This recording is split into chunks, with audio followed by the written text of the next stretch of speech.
What is something you need to vent on, but you don't do it in fear of being judged? We all face situations in our daily lives that bring out the worst in us. They drain us to a point where we cannot hold it in any longer. We feel like venting it all out, but are unable to do so due to the fear of being judged for it. Today, our Redditors share with us their experiences regarding the same. I'm 17 years old and I'm from South Africa. Our original 21-day lockdown got extended by another 2 weeks.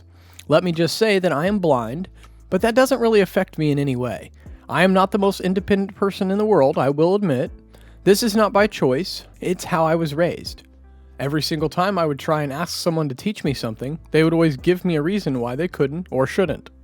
If I asked someone to teach me how to make coffee, they would say, "No, you're going to burn yourself." That honestly doesn't bother me. Now that I am 17, everybody expects me to be independent. I understand where they're coming from, but it's so hard. I get talked down by 2 members of my family who just don't understand. I hate it. I always get picked on, probably because I'm the youngest and my blindness might have something to do with it as well. I am a gamer and I use them to try to escape, but I feel so alone. That's a situation no one should have to face. I am happy. I don't get to see a lot of my family for Easter. I don't have to choose which family I visit this year. No one is guilt-tripping me on why I chose to go to my husband's family this time, or the other way around. I don't listen to my mother, who complains about the amount of work and then on how much of it goes to waste, and she never learns. I didn't participate in the shopping craze, which is especially difficult this year, and especially necessary because I already have loads of food at home. Holidays were canceled for me and it was a dream come true. But I have to pretend that I'm sad and disappointed because if I didn't, I would break some hearts. Only she would understand her struggles. The kids across the street. When they're out playing, it is so loud, and they spend most of their time crying. I just want to yell, "Shut up!" True that. This fucking dryer, man. I usually don't do home repairs, but I ordered parts and looked up the schematics online and shit so I could fix it myself. Spent a day drinking and replacing parts. It looked like it was working, and then the washer had issues. Spent the next day drinking and taking apart the washer, only for it to suddenly decide to work normally. Put all that shit back together, and it was mildly bragging about fixing appliances myself for the first time. Ran my first non-empty load of clothes through the washer. It's fine. Tried the dryer next, and it's tumbling. But the clothes don't seem to be drying. Set it to magic sensor dry instead of time dry, and it ran overnight. When I woke up in the morning, it was still tumbling to dry. The piece of shit isn't even heating now. At least it's turning on. I'm pissed that after I was somewhat talking up fixing something myself for the first time, and it's still not working. Probably gonna call a repairman in the morning to fix it right, but in the meantime, I hate this dryer. Anyone would.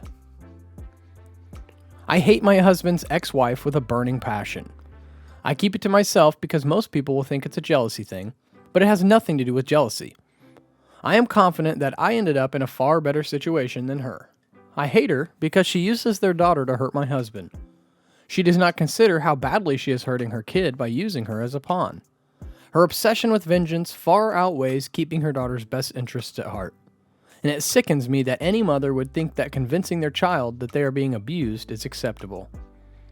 God, sounds like a pain in the ass. My oldest son, 4, and his autism. Love him more than life itself, but Lord, he's fucking infuriating and hard work, especially during the lockdown period. He thrives on routine, and all the shit he likes to do is closed, so every day is a broken record of him running through the shit he wants to do, with the wife and I explain that they're closed, we need to stay indoors, etc., but he just doesn't understand and thinks I'm being a dick by not taking him to the things he likes. I mean, he can't even spend time with his grandparents or his cousins. Barely sees them now except through the window in short bursts, and that's another issue, which just saddens us all. He has very little opportunity to blow off steam and self-regulate, as he doesn't want to go out unless it's for something he likes to do, like going to the park, which shock, he can't because they're closed. He wakes up at 4:30 in the morning, which wakes up my youngest son, his 1, and the day begins, and it's so long. He never pauses for breath, and it's a constant stream of demands all day long. Plus you're juggling this with a rightly temperamental 1-year-old and a wife with a constant battle of depression. People usually say something like, oh, kids are hard, but you wouldn't change them. I would. I love him, but if I could suddenly make him not autistic anymore, I would in a heartbeat. I feel for you, buddy. Please stay strong, and it is not his fault, so love him with all you have. I moved back in with my parents for quarantine, and I hate it, I hate it. I'm fucking miserable, and I'm turning into the person that I don't like again because I'm just so miserable here. I wish I hadn't come back, and I wish I could leave. Don't worry, it'll be alright. Move out if you feel so. I haven't dated anyone in 5 years because of my ex. He's basically a sociopath. The things he said and did to me left lots of emotional damage, and I'm afraid I'm undateable. I've resigned myself to the fact that I'm going to be alone for the rest of my life. I'm lonely, but I think I'm okay with that. I'd rather be lonely than hurt all over again. Aw, you gotta give love another chance. I've been trying to lose weight for the past 2 years. I'm always on a roller coaster when it comes to weight loss. I was doing pretty good until the whole shelter-in-place ordinance occurred. Since being back home with my parents, I'm normally 1.5 hours away from school, I've gained back all my weight and lost my muscle. I don't know why I keep doing this to myself. It's not really just about being skinny, but about being healthy again. At my highest, I weighed 294 pounds, and now I'm back around it. In this past year, my lowest was 255. I was doing so well, and then I fucked myself over. Losing weight is hard when the other issues take up my mental capacity, like my mom putting a lot of strain on me. Sometimes I even think about liposuction, but I know I would never be able to afford it, nor would I be able to live knowing I took the easy route. I don't know anymore. I'm just so tired of being fat. I'm tired of looking at myself in the mirror and seeing dissatisfaction and disappointment. Self-love is the greatest form of love. You'll only ever be able to change if you love yourself. One of my best friends has depression. I am constantly checking on her, asking if she's okay, offering to help, listening to her talk about her problems. I have been since middle school, and I still am now.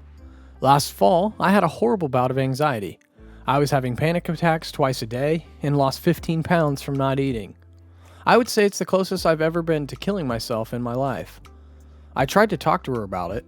I figured she would understand what I was going through, and that she would be someone I could lean on during one of my worst times in my life.